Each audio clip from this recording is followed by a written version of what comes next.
come question, it could be, from where does my help come? My help comes from the Lord. It's just a statement. So if you're reading it like that, then the destination would be Mount Zion. And it would be a reminder of God's presence, his promises.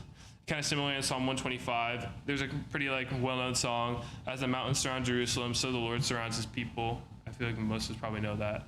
But the mountains, looking up to the mountains would be symbolizing God's power and protection, and it would be a reminder of, oh wait, this is where I'm going. I'm going to Mount Zion, to the house of God. It's really just a metaphor for his strength and protection, as I already said. But on Mount Zion, go ahead. Oh, okay. But that's where God's city is. That's where his house is. That's where he staked. God staked his name on Mount Zion. But anyway, yes. I'm just speaking from a perspective of a person that is not hiking up on mountains, although when you see the mountains, particularly when you go up into the mountains, it gives you perspective. Yeah. How small you are in relation to God's creation. He says in that second verse, recognize that God created all of these things. Yeah. You're a small part, but God still cares about you. For sure. And that's kind of that's segueing right into the part B, or the second way you could read this is the more quote unquote discouraging view. But kind of like we were talking about earlier, you started your journey, you stepped out of the gates, and you look up and you see all the mountains, and you're just feel small and insignificant, and you can't make it. I kind of think about, a couple weeks ago, me and my mom were driving through Glacier, and we kind of drove around this corner, and then boom, they were there. And I kind of thought, the first thing I thought about was imagine you were Lewis and Clark, or Lewis and Clark didn't go there, but some other explorer guy who came there for the first time, and you're standing in this valley, and there's 6,000 foot peaks on either side of you, and you're like, I have to travel through this, and how in the world am I going to make it? How am I going to make it? And that's kind of the realization of this that our pilgrim is having here is how am I not going to make through here in one piece? Yes, the psalmist could also be alluding to that pagan nations oftentimes built shrines in high places because that's where they assumed you commune with the gods. You can think of Mount Olympus. You can also think of in the Old Testament when Jeroboam or Rehoboam, one of those two, built the golden idols on top of the mountains in the north and south of Israel. Also another thing you could think of. It's just alluding to the fact that these high places you don't find our help here from these false gods, but from the everlasting God. Jeremiah writes in chapter 3, it's truly the hills are a delusion, but our help comes from the Lord our God, and who is the salvation of Israel. It's kind of telling us the fact that our help doesn't come from the top of mountains or from wooden idols. It comes from God's saving power. And whether you read it as encouraging or discouraging, the answer is still the same. Our help comes from God. So next, we're just going to look at the Lord as our guardian. So if you look down at verse 3 through 4 here, it reads, right there, verse. He will not let your foot be moved. He who keeps you will not slumber. Behold, he who keeps Israel will neither slumber nor sleep. So he does not slumber or sleep. Kind of like a common literary motif in the ancient Near East was that gods would be asleep. We think back, there's multiple songs, 5 psalms that talk about the sleeping deity idea, and a lot of other places. But probably when you hear, are you asleep in terms of God, you think of Elijah. So we think back, where is Elijah? He was on top of Mount Carmel with the 450 prophets of Baal. And they were up there, they were cutting themselves because they're in that contest. And amidst this, they're just mutilating their bodies because their God wasn't saying anything. And Elijah called out to them, and he said, For he is a God, either he is musing or he is relieving himself, or he's on a journey, or perhaps he's asleep and must be awakened. So we see here that that's a common, a view that people had. And this boast from Elijah was a boast because he was telling them that their God is weak and insignificant because he has to sleep. Our God doesn't sleep. He's strong and he's above that. You can also think to Isaiah 40 when it talks about the everlasting God. And God is the creator of all the earth, and he doesn't grow weary. no matter what, like no matter whether you're out in the middle of nowhere and you want to get some sleep, Uncle Kyle doesn't have to be worried because you know that God's watching him. Like he doesn't have to get his mind busy. He can rest knowing that. Sorry to keep picking on you, but it's top of mind. Anyway. So if we continue down and we look at verses 5 and 6, the Lord is your keeper. The Lord is your shade on your right hand. The sun shall not strike you by day, nor the moon by night. The Lord keeps his people from sun and moon. So we talk about the Lord as our shade, protecting us from the sun and moon. We know the idea of sunstroke. Like it's really hot. Our body is getting beat down, especially if you're tired from not sleeping at night. You're going to get totally exhausted, and that's like the idea. That idea is protecting us from like physical harm or like physical exhaustion. Protecting us from the moon might be like sound a little bit weird, but like in ancient times, we had the moon. Where do we get moon? Lunar calendar, lunacy. So it was like they thought that the loon would cause like insanity or things like that. So the idea of protecting us from the moon is really just like a spiritual or like mental protection. So it's saying that here it's really saying that God protects us physically and mentally.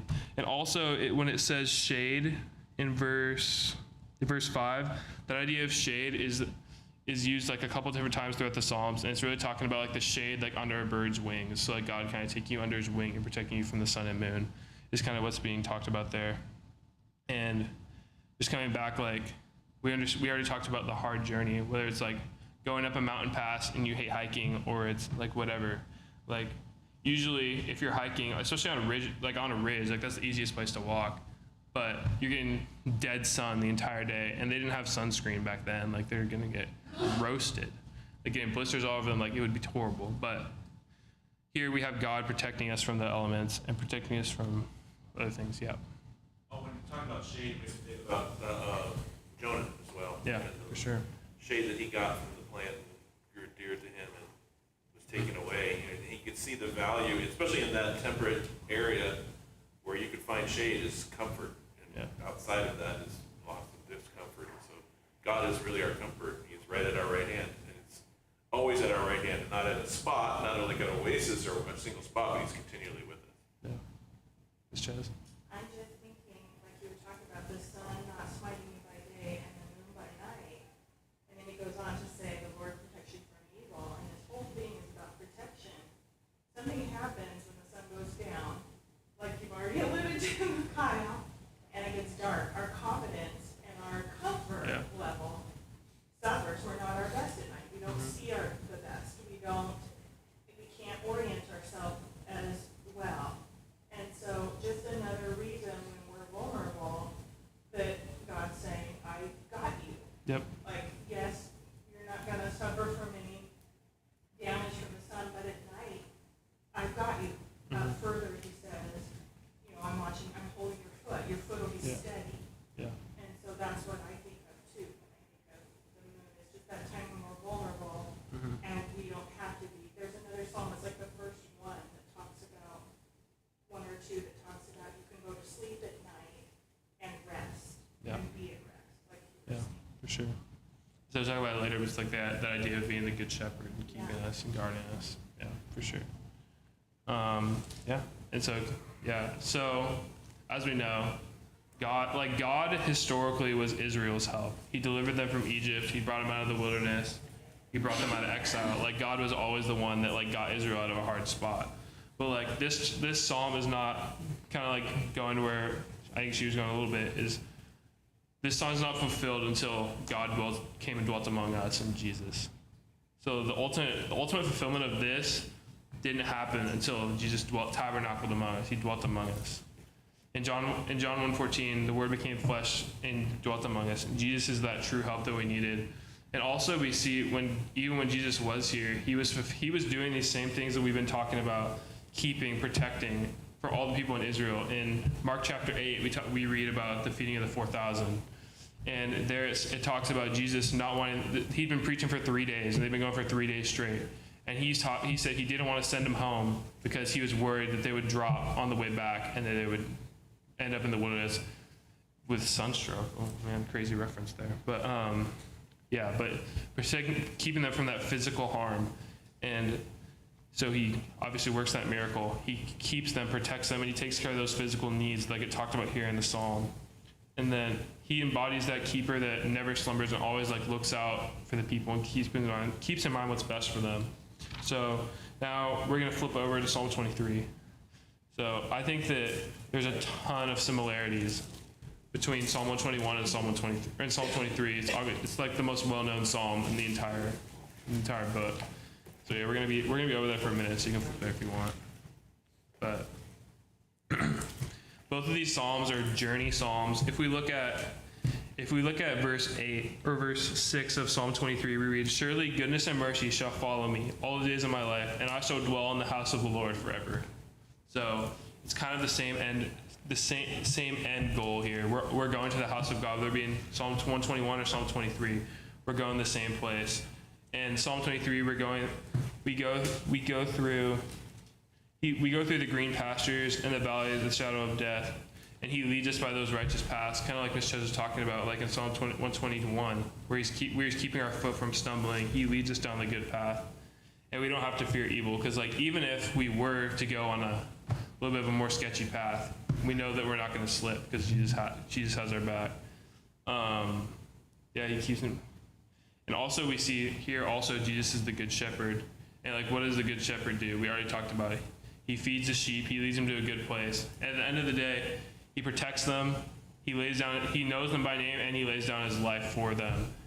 And if we think about David too, he was a good shepherd. It's not the, but a good shepherd. And he fought off the lions, and the enemies of the sheep that wanted to eat them they just watched because they knew that they weren't going to get in. And it's similar with us. Like, even if Satan can tempt us, as long as we don't walk away, like if we're not that one sheep that walks away and gets stuck and maybe dies, I don't know. Like Jesus saved one, but if we're that one that turns away from him, that's the only way that anything will really get to us, because we're still in Jesus' fold, and then none of our enemies can do anything about that as long as we don't turn away, because Jesus is that protection for us. He's that guardian and keeper.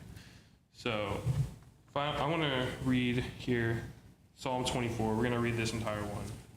So, a psalm of David. "The earth is the Lord's, and the fullness thereof, the world and those who dwell therein. For he founded it upon the seas and established it upon the rivers. Who shall ascend the hill of the Lord? Who shall stand in his holy place?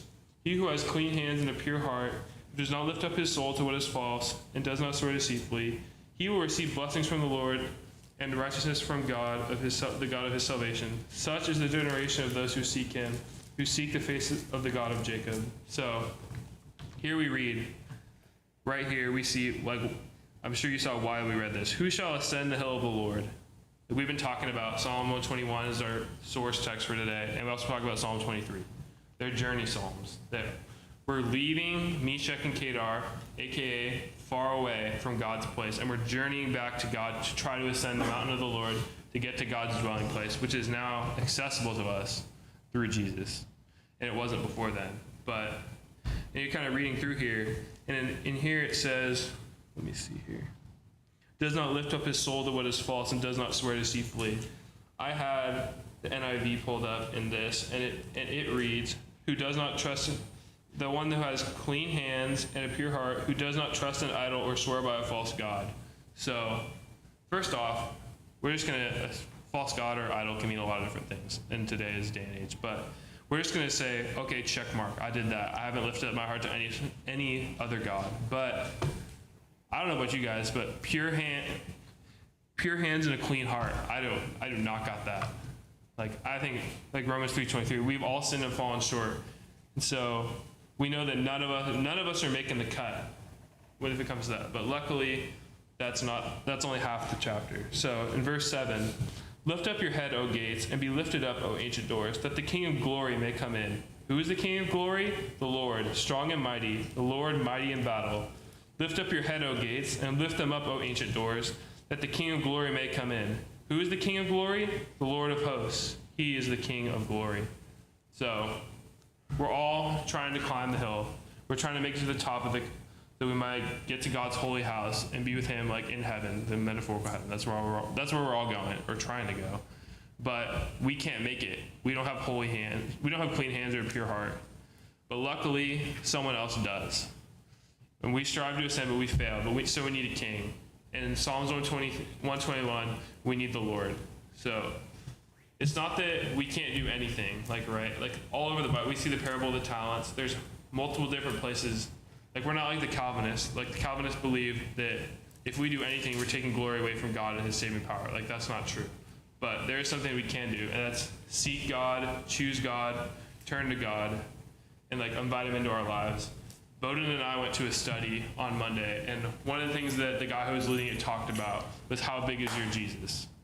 Because obviously we have Jesus at the right hand of God, who is like, he's all-knowing, he's all-powerful, he created everything, but he was begging the question, how big is the Jesus in your life? Like, is he big enough to conquer your challenges, to carry your burdens? And the second part of that is he growing? Because if the Jesus in our lives isn't big enough to carry those things, it doesn't, like, God doesn't want robots.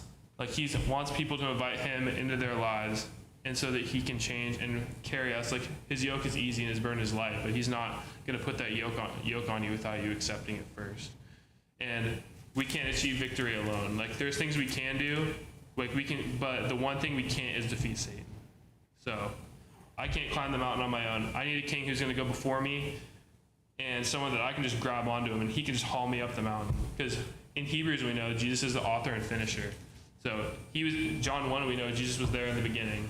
It was God's plan, but he was an integral part of it in creating it and ultimately carrying it out. And he also finished it. Jesus was the origin and the finisher. He was the first one to climb the hill. We know he climbed the hill to Golgotha. He was carrying the cross on his back. Golgotha and Mount Zion are the same place. He went up there and he opened the way for all of us to carry our crosses daily. So even if it might be uphill, like you got a cross on your back, it's probably pretty heavy. Jesus had nails through his wrists. Like that probably wasn't very comfortable. But luckily, we have a metaphorical cross, and our lives are being called to be sacrificed. But even if it might lead to our death, I believe that giving our life for Jesus is infinitely better than living without him. So, I don't know. But if Jesus is guarding me, we know that our foot won't slip on the way up, and he's taking me, and he's our forerunner. He's the vine, we're the branches. We can't do anything without him. We learned already, he's the shepherd. He picks out our road for us. And another thing with that is, another thing that's been on my heart the last couple months is obviously I graduated from college. I didn't know whether to move back, whether to stay in Florida. Obviously I moved back, so that was good. But I don't have a job, so it's like, I don't know what in the world I'm supposed to do. Like, you pray about it, you ask God to use you, but also it's kind of like, think back to Elijah. When he prayed for fire, the fire came down one time. Then God commanded him to pray for rain, and he saw the cloud, but it took 7 prayers for him to get the rain. And then Paul asked for the thorn in the flesh to be removed 3 times. God's eventual answer was no. Like, we know in Chronicles, it says, I'll just flip over there real quick. 2 Chronicles, chapter 16, verse 9. For the eyes of the Lord run to and fro throughout the whole earth to give strong support to those whose heart is blameless toward him. Like, we know that God's looking for people whose heart is turned towards him, and he wants to use people, but also, I guess I'm just saying, when you pray, don't lose heart, because you don't know when he's going to answer you, whether it's first time or the 10th. Just keep asking, because he's our keeper and he preserves us. So we're going to end here real quick, but I want to do a little exercise. Everyone flip over to Psalm 121. I'm going to read it out loud, but I also want you to read it to yourself.